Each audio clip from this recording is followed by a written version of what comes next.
يقدم لكم هذا البرنامج برعاية موبيليس. موبيليس، معا نصنع المستقبل.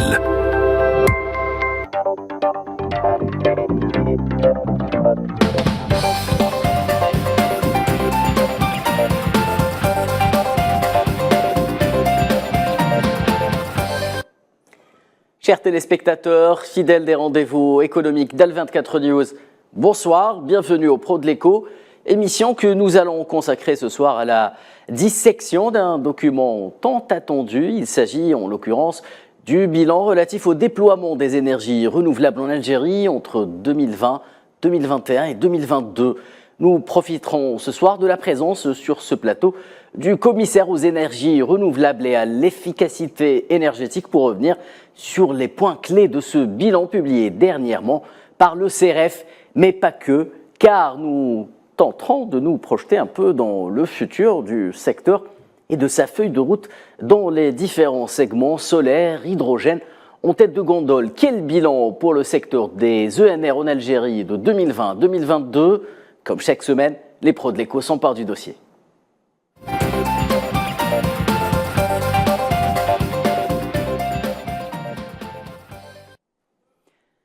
Et pour débattre ENR dans les pros de l'écho, ce soir, j'ai le très grand plaisir d'accueillir Nourdine Yassa. Vous êtes commissaire aux énergies renouvelables et à l'efficacité énergétique auprès du Premier ministre, rappelons-le. Bonsoir, Monsieur Yassa. Merci d'être sur le plateau des pros de l'écho. Merci, bonsoir et merci pour l'invitation. Très bien, alors nous allons entamer ce débat sans transition aucune.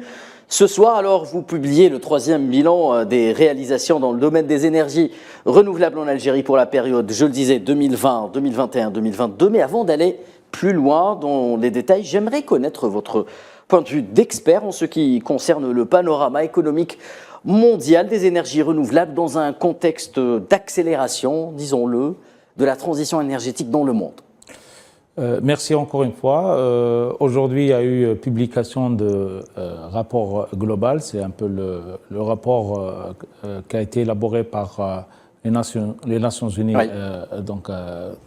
En préparation, bien sûr, de la COP 28, Oui. la conférence des parties sur les changements climatiques qui se tiendra fin de l'année à Dubaï.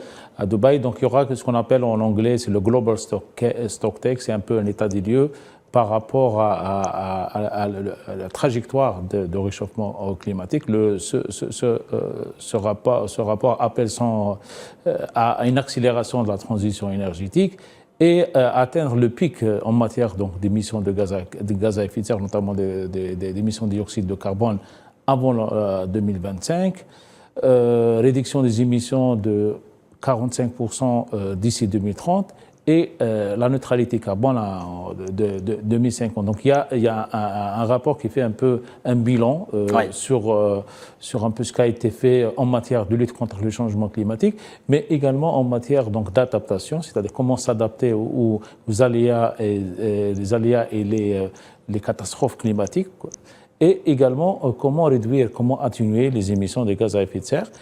Et ce rapport aussi appelle à une accélération des réalisations, de déploiement des énergies renouvelables, que ce soit dans le sud global ou dans le nord global. Maintenant, il y a dans les pays développés et les pays en développement, et faciliter l'accès à la technologie, faciliter l'accès au financement pour atteindre les objectifs escomptés, à savoir atteindre une réduction de 45% d'ici 2030 et carrément la neutralité carbone en 2050. Et également l'accès universel à l'énergie propre et durable, Oui. qui est un des objectifs de développement durable à l'horizon de l'agenda 2030, les 17 objectifs de développement durable, dont la lutte contre les changements climatiques et l'accès universel à l'énergie propre et durable, donc, notamment dans les pays africains, dont plus de 600 millions d'Africains n'ont toujours pas accès à l'énergie moderne, à l'énergie propre et durable. Donc il y a eu aussi un appel à accélérer la transition juste et équitable.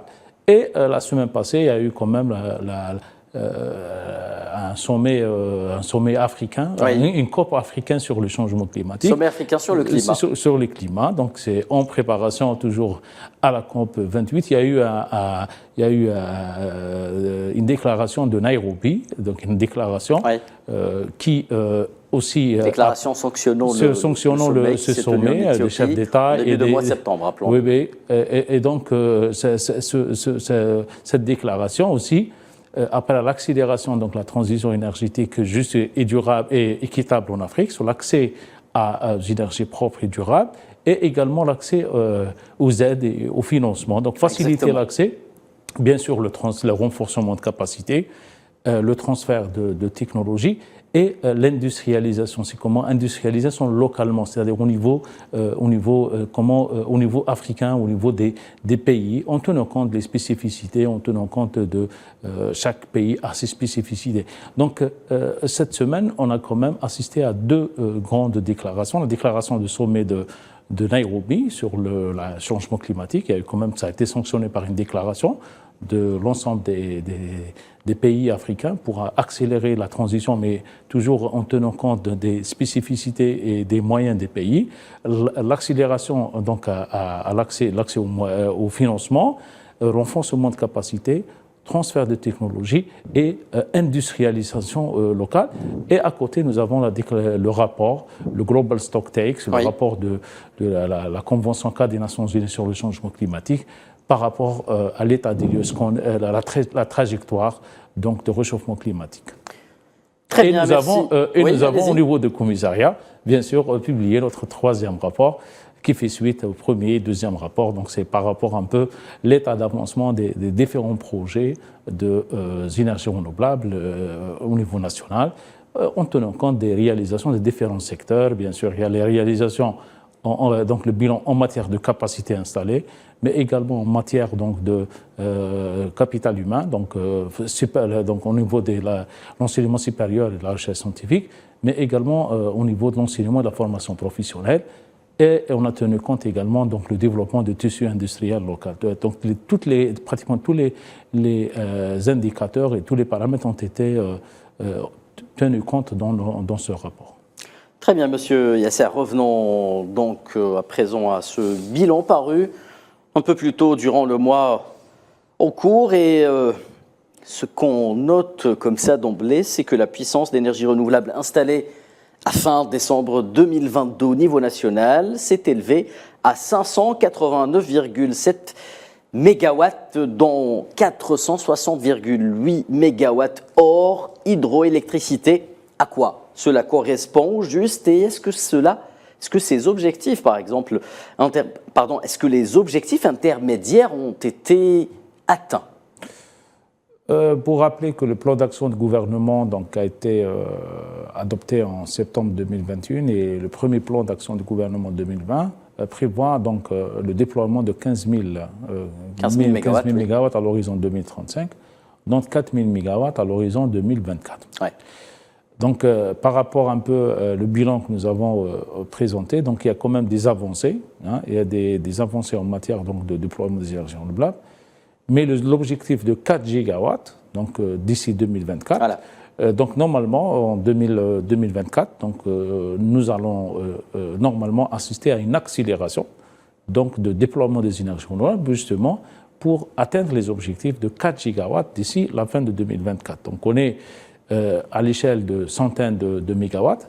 Et normalement, à partir de 2024, nous devrions passer à l'échelle de gigawatts. Donc on est donc on est dans une espèce de croissance exponentielle. Donc on est une croissance de 5% de croissance. Oui. Mais nous devons, pour atteindre les objectifs donc de 4 gigawatts, nous devons doubler, voire multiplier les efforts pour justement atteindre les objectifs de 4 gigawatts d'ici la fin 2024.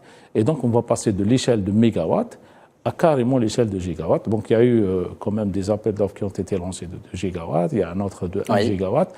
Et donc, nous devrions quand même assister à une accélération du rythme de déploiement des énergies renouvelables durant bien sûr, d'ici 2024, pour bien sûr, pour qu'on puisse dire à la fin de l'année 2024 qu'on a atteint les objectifs de 4 gigawatts.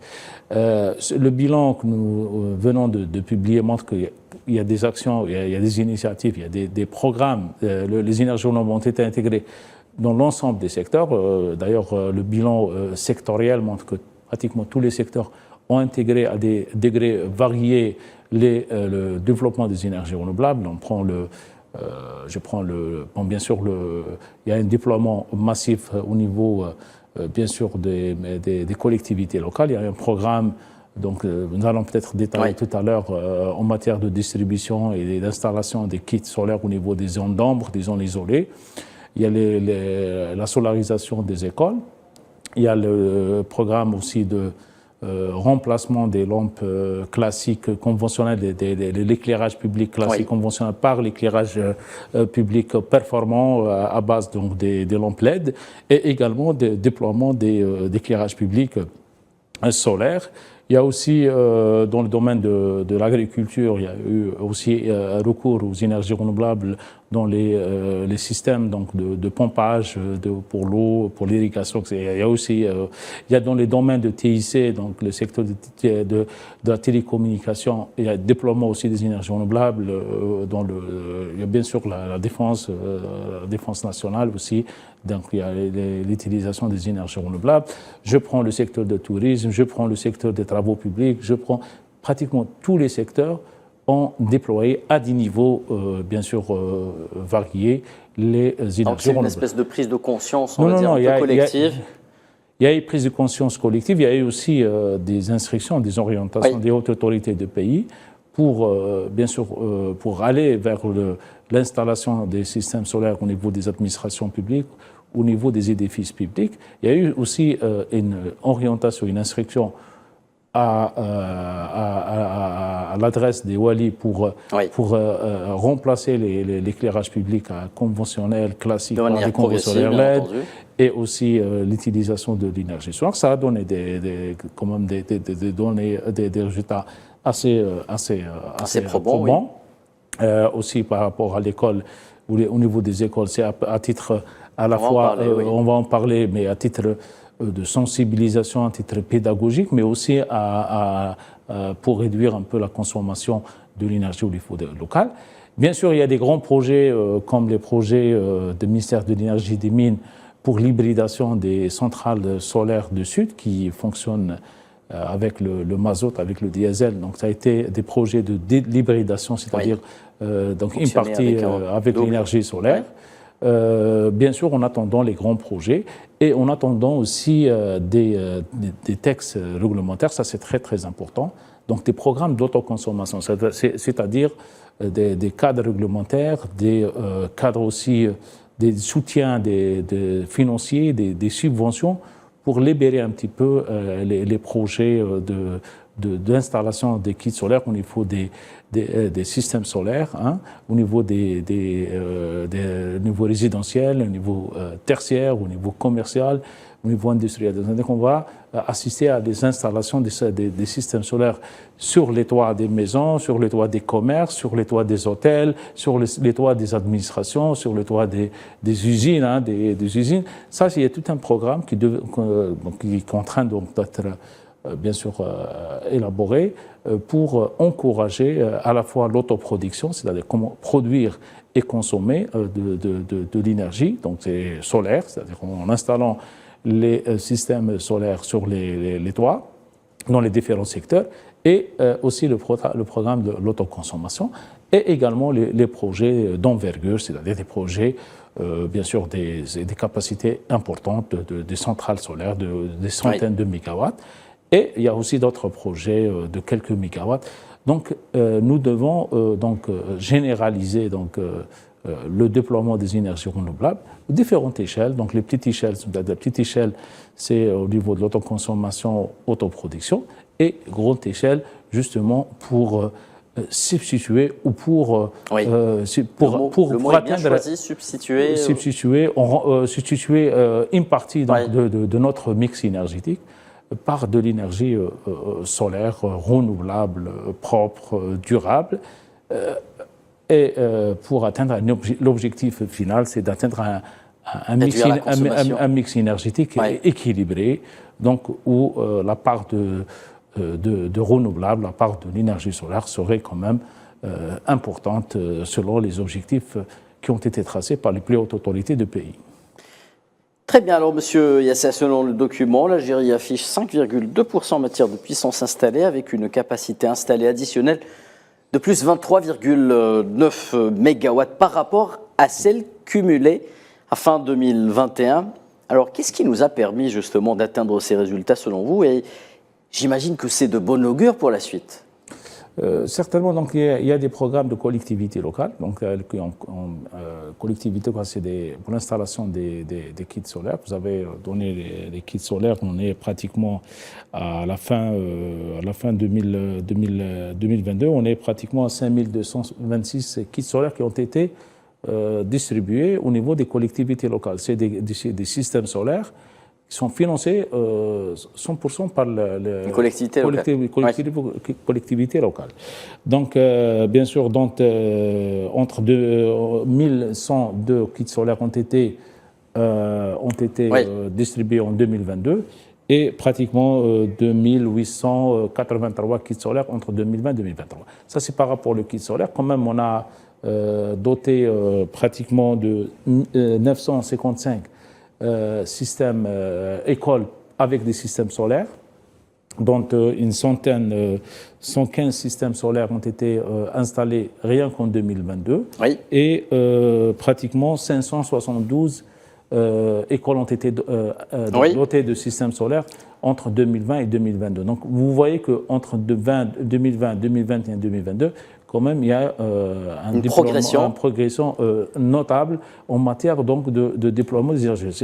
Et là où on a vraiment constaté une croissance assez importante, c'est dans le déploiement des systèmes d'éclairage public solaire. Quand même, on est à quand même, c'est 132 432 éclairages publics solaires. Notamment dans les wilayas côtières, si je ne m'abuse, Monsieur Yassa. Pratiquement dans toutes les wilayas. Nous avons même dans les nouvelles villes, nous avons des éclairages public solaire.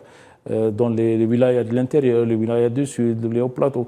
Et même les écoles, les 900, 500, 500 ils sont pratiquement dans toutes les wilayas. Vous avez 955 écoles qui ont été solarisées avec pour une puissance totale de pratiquement 4 MW. 4 MW, quand même, c'est qu'un projet pilote, parce que là, quand même, c'est pour un peu vulgariser donc aux élèves donc bien sûr nous avons l'importance de l'usage des énergies renouvelables propres. Ils l'ont dans le manuel scolaire. Ils sont en train donc de l'avoir dans les cours, etc. Mais c'est bien de le voir aussi fonctionner et de voir aussi qu'une partie de l'école est alimentée par l'énergie solaire. Et il y a aussi l'aspect économique, c'est qu'on réduit la consommation donc de l'électricité conventionnelle au niveau des collectivités. Donc diminuer un peu la facture d'électricité au niveau des collectivités locales. Bien sûr, toutes ces écoles-là, donc pratiquement les 950 écoles, ils sont dotés de systèmes solaires. Mais force est de constater que ces écoles-là, donc l'excès d'électricité, elle n'est pas injectée sur le réseau national. Donc il y a quand même une grande partie qui est consommée par l'école. Il y a une autre partie qui n'est pas consommée, mais qui malheureusement n'est pas versée dans le réseau national. Donc, là, on est en train de travailler avec les institutions concernées à l'effet donc de libérer.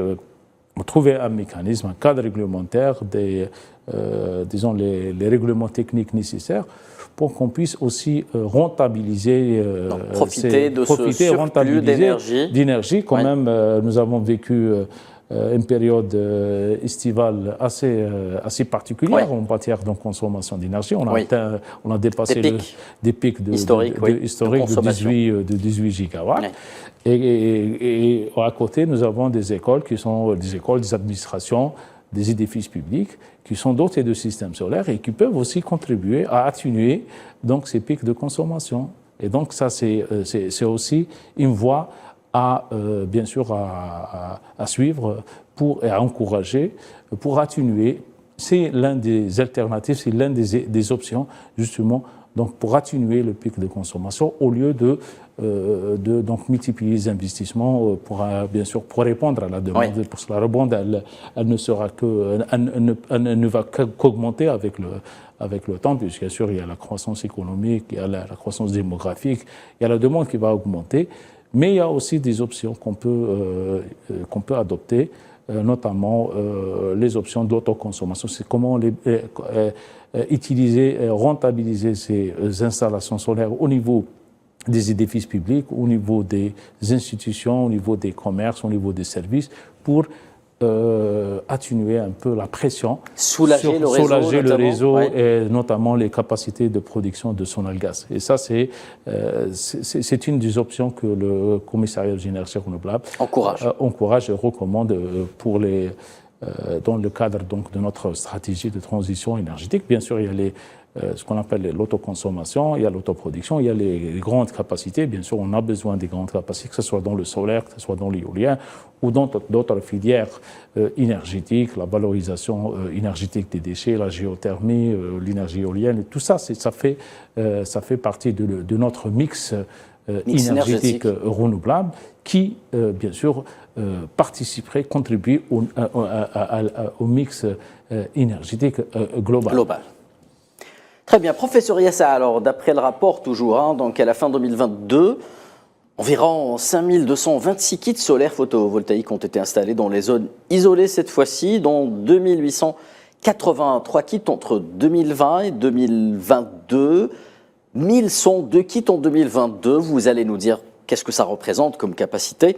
Alors est-ce que ce segment justement peut constituer, vous parliez d'alternatives, là aussi, est-ce que ça peut constituer une alternative dans les années à venir pour l'alimentation des zones, disons, enclavées, isolées, notamment celles disposant d'un bon taux d'ensoleillement à l'année, comme les régions du Sud, par exemple? Absolument. Ces kits solaires qui ont été quand même distribués, installés donc, par les collectivités locales au bénéfice des zones, des foyers isolés, ça a permis aussi donc d'avoir l'accès à l'énergie. Donc les populations du Sud, ils ont l'accès à l'énergie pour avoir l'information. Voilà, donc bien sûr pour avoir l'éclairage, bien sûr l'électricité.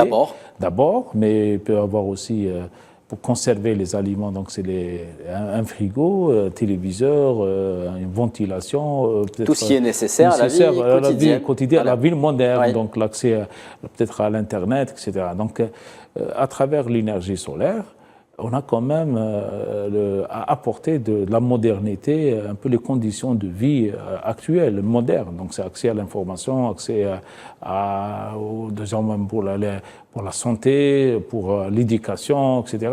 Et donc c'est un moyen aussi donc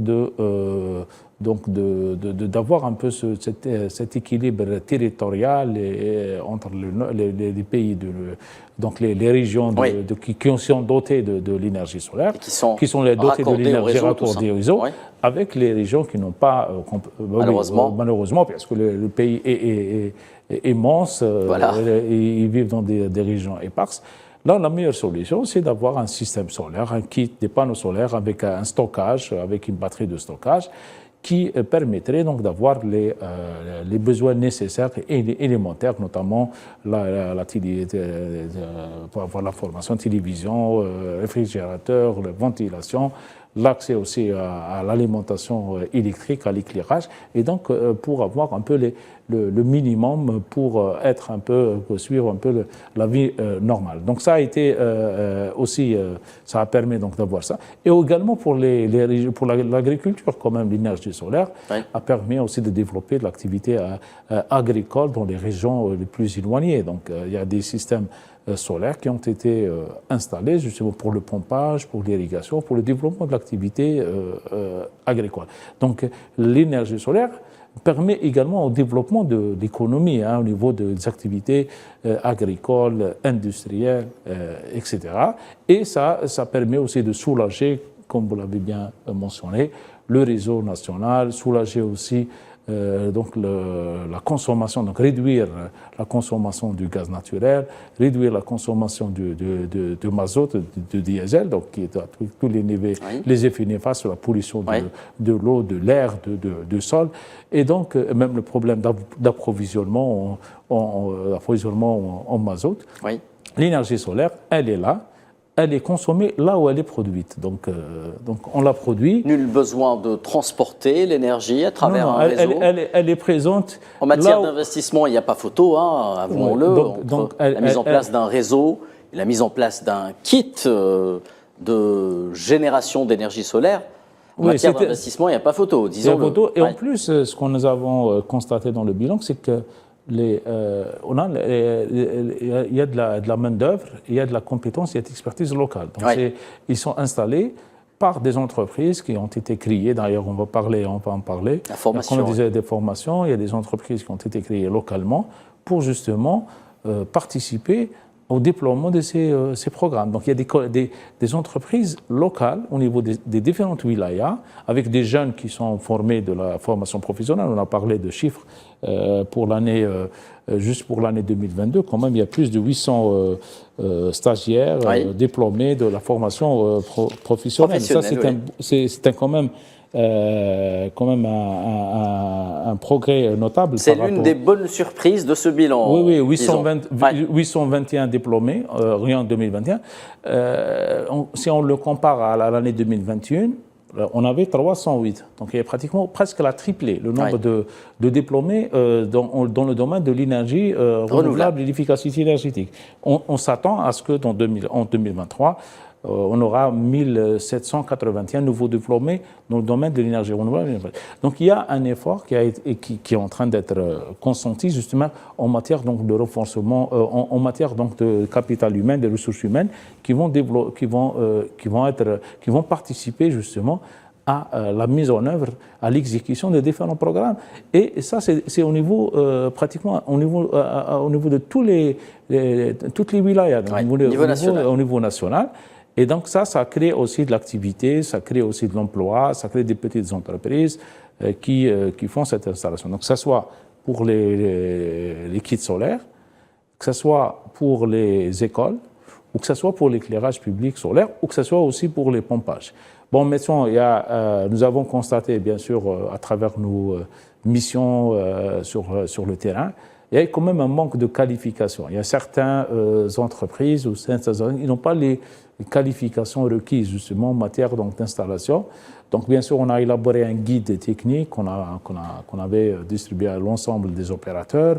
On avait aussi publié un référentiel en matière d'éclairage public. Il y a des guides, il y a des guides qui permettent, qui aident aux installateurs donc de réaliser des installations de qualité selon les normes et les standards. Donc nous allons travailler donc aussi... des moyens pédagogiques qui sont mis à la disposition de nous avons un projet aussi avec le ministère des collectivités locales. Donc nous avons déjà commencé. Donc la qualification des installateurs. Ministère de l'Intérieur en l'occurrence, oui. Oui, la qualification des installateurs. Donc seuls les installateurs qualifiés participeront à la réalisation de projet. Pour réaliser un projet d'énergie solaire, que ce soit dans les kits ou les écoles ou autres, vous devez être qualifié. Et donc, nous sommes en train de travailler sur un label.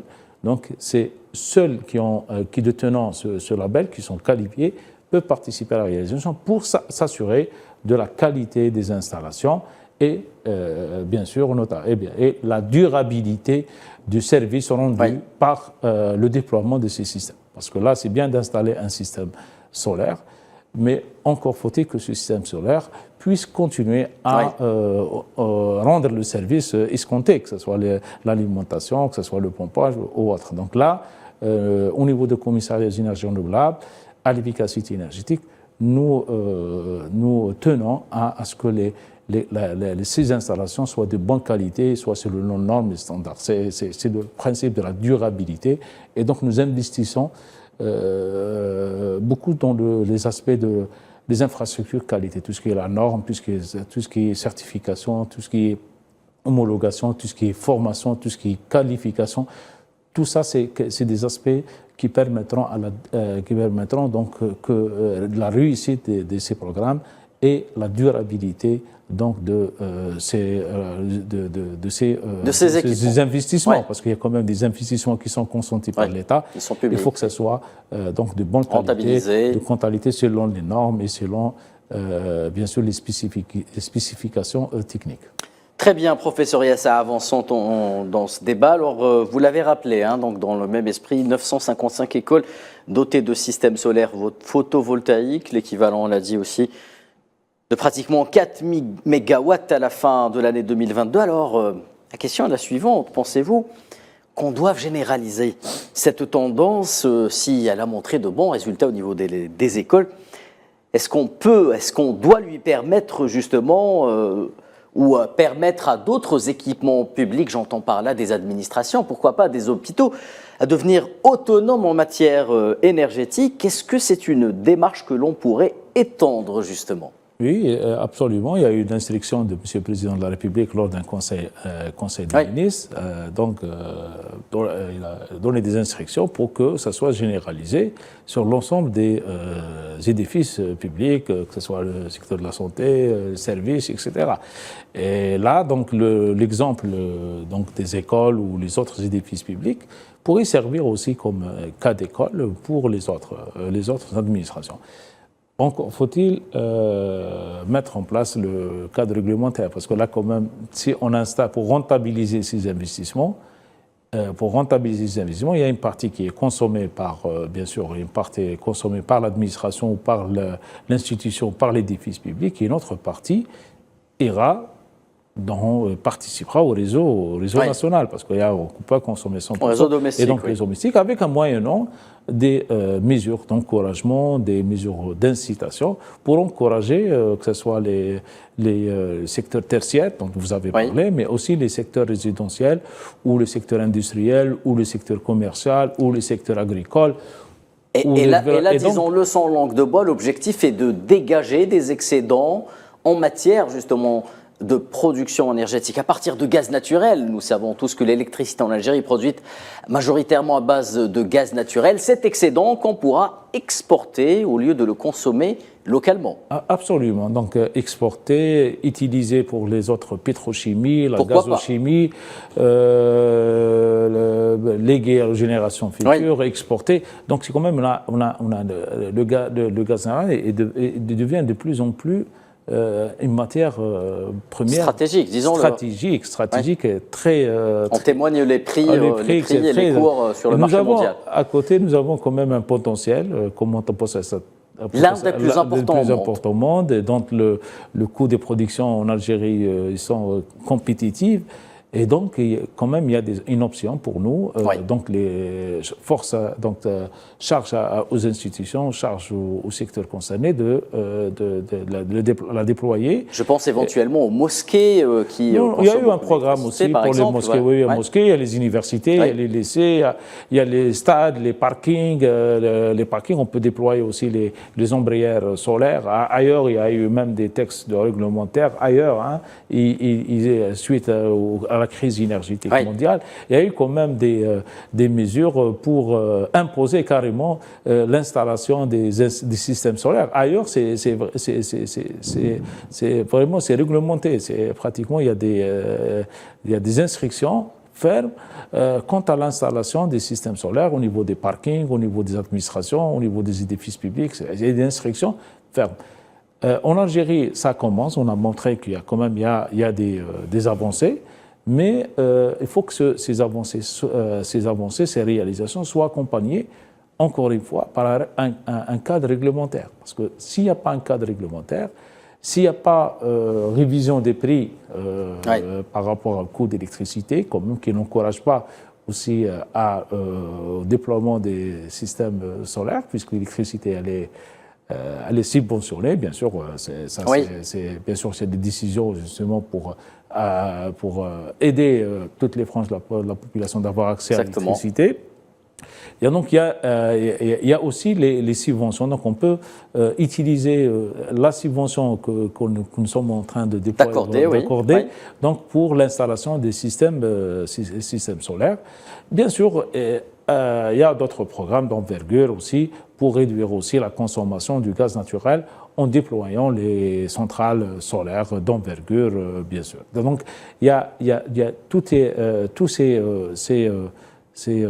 cadres réglementaires, subventions, mécanismes de financement qui aideront à amorcer, à opérer cette transition énergétique tant espérée et tant attendue. Donc, très bien. Même dans le cadre des grands projets, à certains moments, il faut aussi libérer, il faut aussi impliquer les secteurs privés dans la réalisation des projets. C'est ça un peu l'esprit de la transition énergétique, c'est donc engager l'ensemble des acteurs, l'ensemble des parties prenantes, l'ensemble de la société dans ce processus de transition énergétique qui est un processus assez complexe, qui appelle à plusieurs transitions, bien sûr comportementales, pour maîtriser la consommation.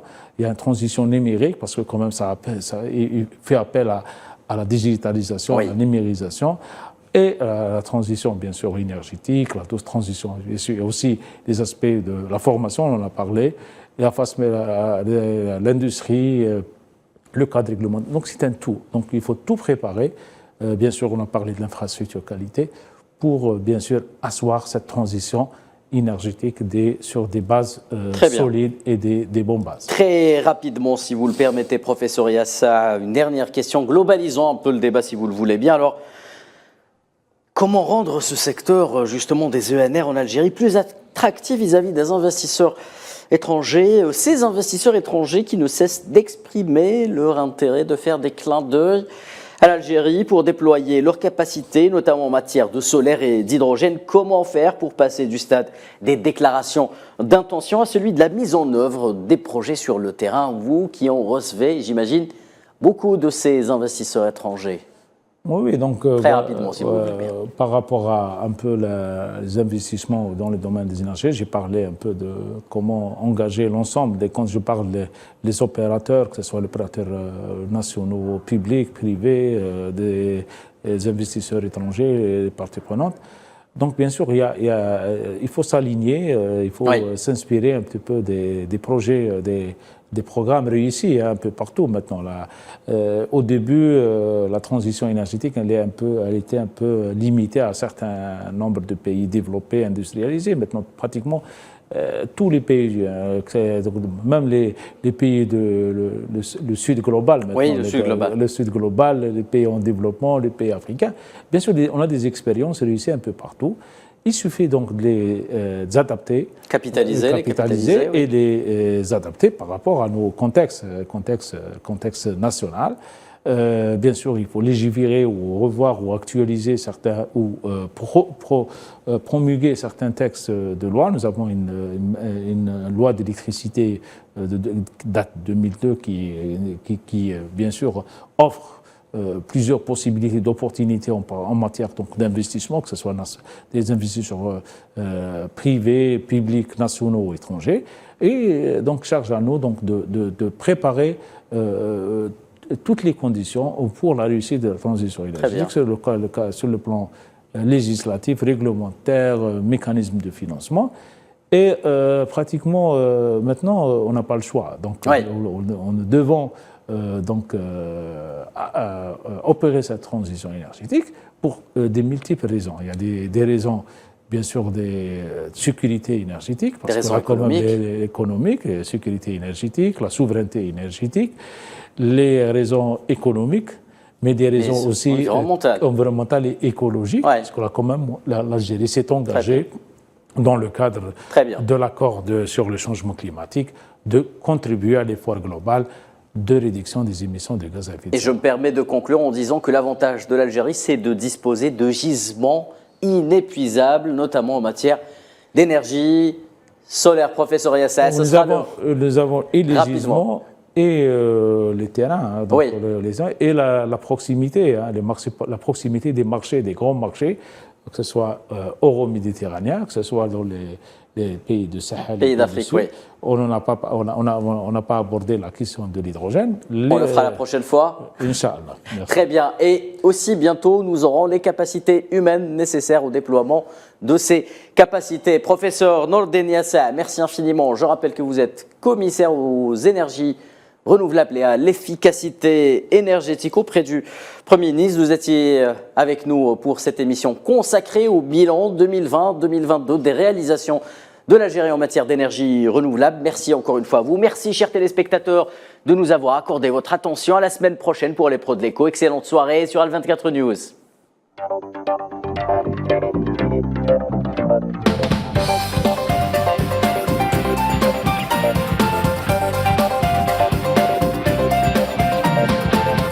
قدم لكم هذا البرنامج برعاية موبيليس.